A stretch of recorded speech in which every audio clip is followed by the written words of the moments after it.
What is going on, guys? Money Webby here, back again on Saturday. A two-game slate here. Tonight we got Game 7, Milwaukee-Boston. That should be a very close, competitive game. Then we have a new series with the Pelicans versus the Warriors, with a major question mark on the slate is going to be Steph Curry. We're not sure if he's playing at the moment. I'm kind of assuming he doesn't play here and he plays game 2. It seems like he's very close to going out there, but I feel like they shouldn't rush him back for this game against the Pelicans where they're home. I think they can easily win without him. So that's what I'm thinking. I'm kind of assuming that he doesn't play, or if he does play, he's less than 100% and doesn't play his full minutes, or just like maybe just doesn't shoot as much as he normally would. So that's what I'm thinking on this slate for my plays. So I got the money 6 down pat for you guys. 6 of my favorite plays, some good values across the board. We had a very good night last night with the plays. Besides Kelly Oubre, he was very popular, but he kind of struggled without Otto Porter, got in some foul trouble. We had Russell Westbrook who had a crazy good night. Sabonis had a solid night.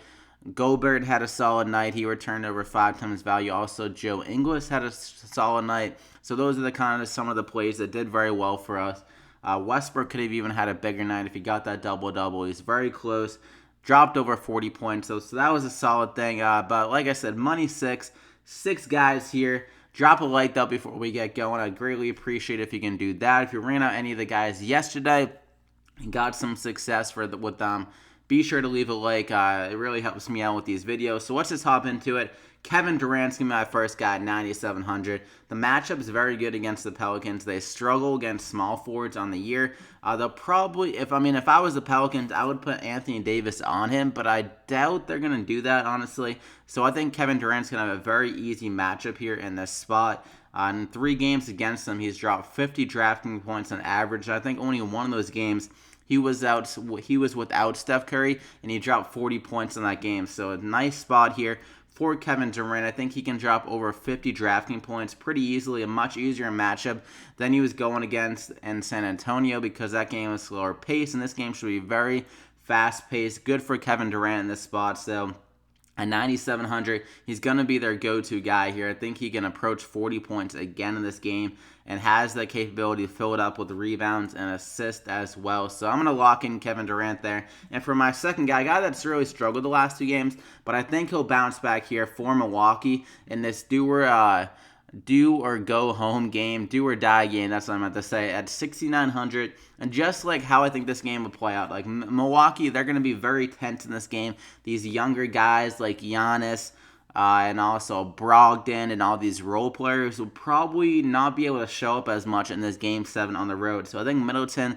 that cold-blooded veteran kind of guy, is going to be the one that steps up more in this spot. Didn't need to do much last game because it was kind of like not very closely contested, and Giannis really went insane in that game. But Boston in Game 6 did a really good game plan against Giannis, so I think they're going to get back to that, and Middleton's going to be shooting a lot of shots, and he's had some crazy good upside in this series, 42, 48, and 57 in 3 out of the 7 games. So he has it upside. He's been that second scorer behind Giannis, and I think he can just have a great game here for Milwaukee. He's been very good in these crunch kind of moments here, especially on the road. He's been very good. We got 57 in that first game, and then at the end of Game 6, he was just cashing shots. So I think he'll be pretty damn good here. And at 6,900, you get a nice discount. Doesn't nearly need to do as much to return value, like around 35 plus DraftKings points, and he showed on the series already he has it upside. So I'm going to lock him in there. From sticking with that game, Al Horford, another guy that's kind of benefited a little bit with how Boston's been running their lineup, is him because his rebound total is starting to go up. He's gotten 10 and 14 rebounds the last 2 games. They've been running out a smaller lineup with him playing that center position as of late, so that's really beneficial for DraftKings. And then that the matchup against Milwaukee is very solid because they do let up a decent amount of points from the center position, just shooting from the field in that rebound total as well. So like Al Horford a lot here, another guy that has that veteran leadership, and he's definitely not afraid of the moment here in Game 7. So I think they're going to turn to him again here. He's very solid in Game 6 at home, which is a very important game for them. He got 47 DraftKings points, so I think he'll have another big game here. Could approach that 20-point, 10 rebound upside again in the spot. 6,700, nice little price tag as well. So I'm going to lock him in there. And for my fourth guy, Nikola Mirotic, I love this game.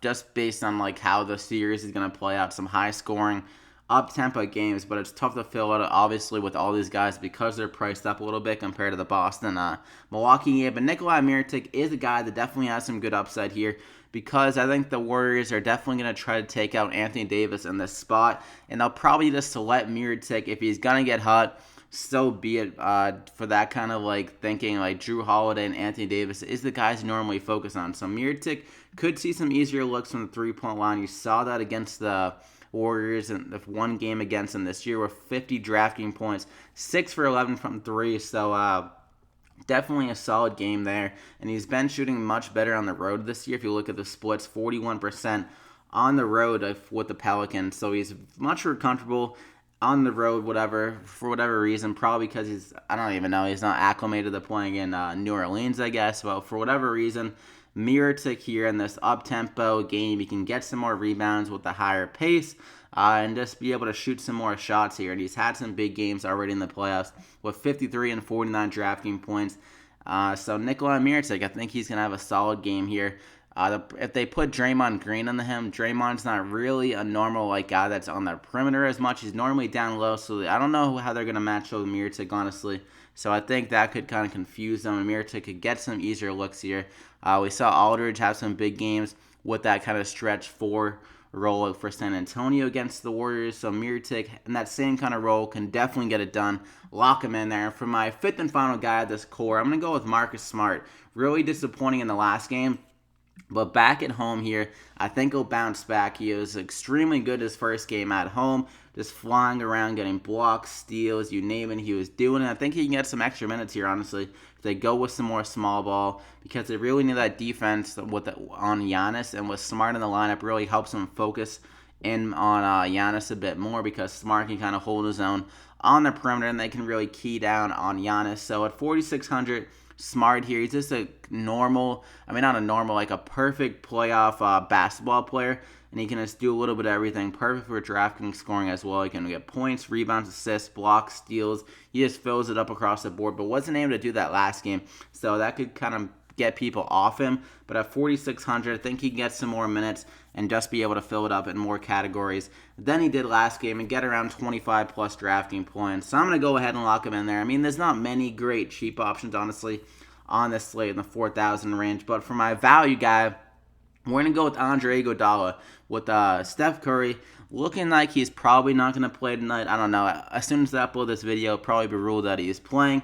But Andre Iguodala has been getting some solid minutes. But against San Antonio, wasn't able to do that much. Not too bad in some of these games. But in this game, against New Orleans, like I said, a high tempo, more scoring getting done. I think Iguodala can get some work going in this game, some more points on the board and stuff like that, and just fill it up. And against New Orleans, he's been pretty solid in 4 games, 22 DraftKings points on average, which is around 5 times value, what you're looking for in this game at 4,000. So nice value guy here at only 4K. If Steph is out, you should be getting around 30 minutes here, and that's a great value against a Pelicans team that can struggle against that small forward, shooting guard type role player. So Iggy, lock him in there. So that's the core 5 with the value guy. Money 6 for you. Got 53.50 remaining per player. Love all these guys. Some great value across the board. Kevin Durant has crazy upside. His price only 9,700. So I love this core here.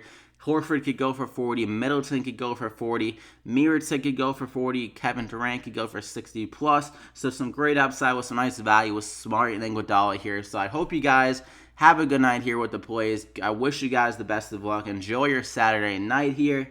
Let's win some money, and subscribe if you haven't already to get these plays the rest of the NBA playoffs. And also check out my MLB DraftKings picks every day. I'm not going to be uploading an MLB DraftKings picks video today because I kind of ran out of time with that. Didn't have as much time to do the research in, so I'm just going to stick with the NBA on this slate. And definitely leave a like before we head out as well. It really helps me out. Let's try to get around 100 likes if we can get that again. Thank you so much. So good luck tonight, guys. Let's win some money, and we'll see you back here again next time.